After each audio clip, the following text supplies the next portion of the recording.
নমস্কার সকলকে।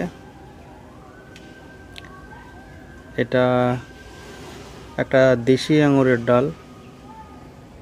একটা শেকড় বেরোনোর পর এটাতে আমি গুটি কলম করি এবং গুটি কলম করার পরে আরেকটি শেকড় বের হয়। এটা মূলত গুটি কলম করা হয়েছে আগামী বছর যাতে এতে ভালো কোনো আঙুরের জাতের জোড় কলম করা যায়। কয়েকটি করেছি, যার মধ্যে এটা একটি। এখানে দেখতে পাচ্ছেন আরেকটি।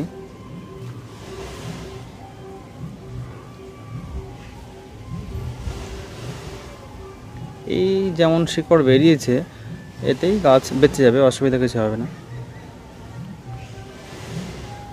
এই ডালটি এখনও গ্রাফটিং উপযুক্ত হয়নি, তবে 1 বছরের মধ্যে আশা করি এটা গ্রাফটিংয়ের উপযুক্ত হয়ে যাবে। আরও একটি রয়েছে যেটা আপনাদের দেখাচ্ছি।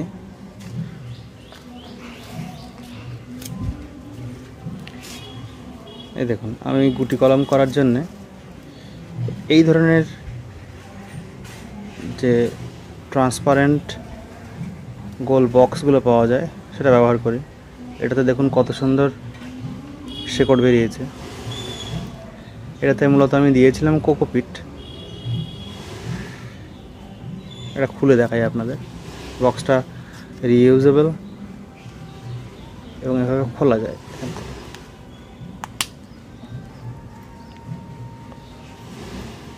এই দেখুন,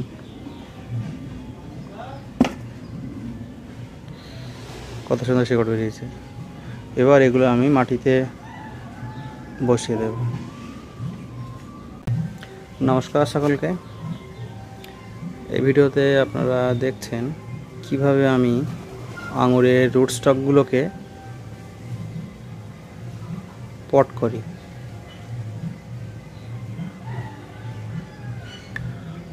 প্রথমে তো যে বক্সটা দিয়ে আমি গুটি কলম করেছিলাম সেটা ছাড়িয়ে নিলাম।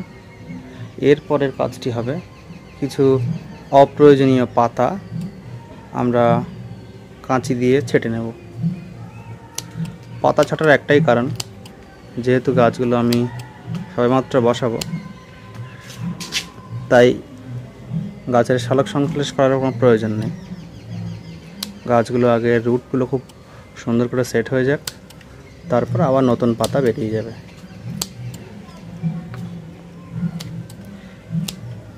এর পরের কাজটি হবে,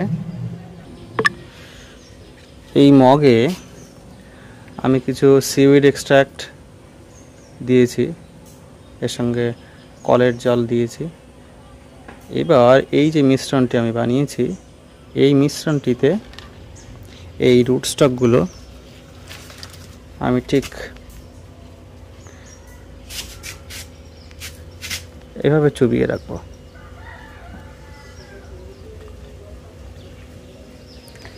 যাতে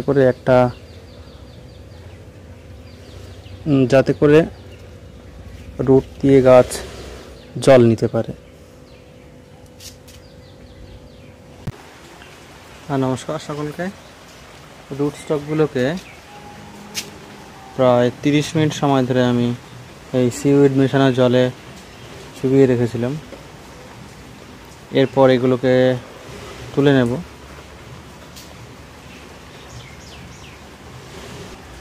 এরপর এই যে পটগুলো দেখছেন, এগুলো প্রত্যেকটি 4.5 ইঞ্চি পট। এই পটে এগুলো বসিয়ে দেব। দেখুন আমি কিভাবে বসাই। এই যে অংশটুকু দেখছেন, এই যে অংশটুকু দেখছেন, ঠিক যেখান থেকে শিকড় বেরিয়েছে তার নিচের অংশটুকু, এটা এই মাটিতে আমি পুঁতে দেব এভাবে। আর শিকড়গুলো এভাবে মাটির উপরে থেকে যাবে। দেখুন আরেকটি দেখাই। এই সুন্দর শিকড়টি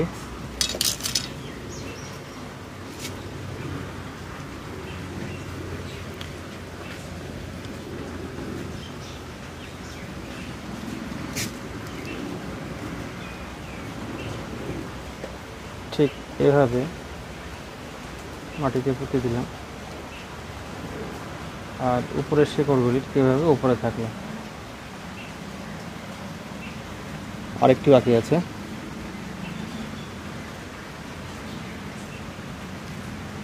এটাও ঠিক একইভাবে মাটিতে এরকম বসিয়ে দেব।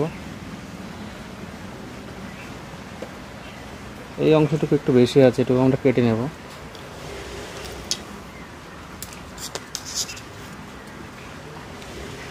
এখানে এই 1.5 ইঞ্চি মতো রেখে বাকি অংশটুকু কেটে দিচ্ছি। এবার ঠিক এইভাবে বসিয়ে দেব। শিকড়গুলো সব দেখুন এই লেয়ারে থেকে গেল। এতে করে একটা উপকার হবে, শিকড়গুলি আর ভাঙবে না। এবার এই বেড থেকে আমি যে মাটিটুকু প্রয়োজন সেগুলি নিয়ে নিচ্ছি।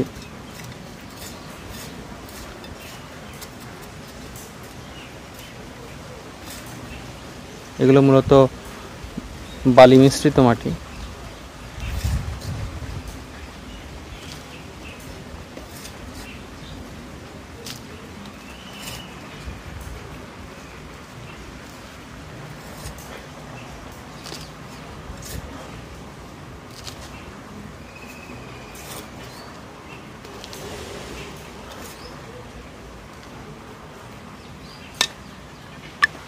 এবার মগে যে জলটি ছিল সেই জল সম্পূর্ণটাই এই পটের মাটিতে দিয়ে দেব।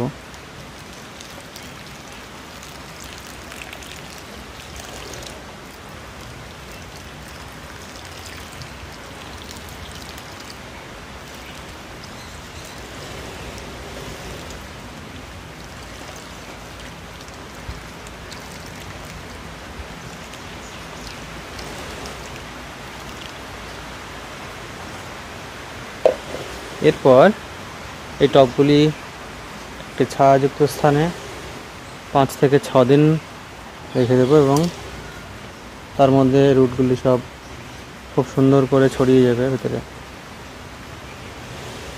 এরপর এমন একটা স্থানে রাখবো যেখানে সরাসরি সূর্যের আলো তো আসে, কিন্তু যাতে খুব বেশি পরিমাণে সূর্যের আলো না আসে। যেহেতু নতুন পট করা গাছ, অতিরিক্ত সূর্যের আলোয় রাখলে পাতাগুলো একটু নুয়ে যেতে পারে। সবাই সুস্থ ধন্যবাদ থাকবেন, সকলকে। ভালো থাকবেন।